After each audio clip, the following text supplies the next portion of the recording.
आदाब नाज़रीन, हम फिर हाजिर हैं आपके सामने हैं मौजू के साथ। आज कल स्मॉग ने दिल्ली और मज़ीद रियासतों को परेशान कर रखा है। इसका असर पड़ोसी मुल्कों पर भी पड़ रहा है। पड़ोसी मुल्क पाकिस्तान और ढाका में भी स्मॉग ने आवाम को परेशान कर दिया है।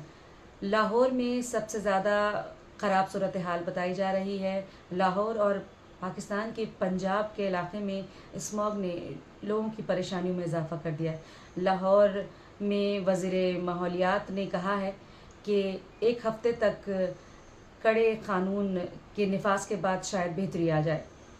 स्कूल कॉलेजेस बंद कर दिए गए हैं, ऑनलाइन क्लासेस शुरू हो गई हैं, होटलों को 4 बजे खोलने की इजाज़त दी गई है और जुमा और सनीचर और इतवार को मुकम्मल लॉकडाउन लगा दिया गया है। क्या इन सारी चीज़ों के नफाज के बाद फ़िज़ाई आलूदगी में थोड़ी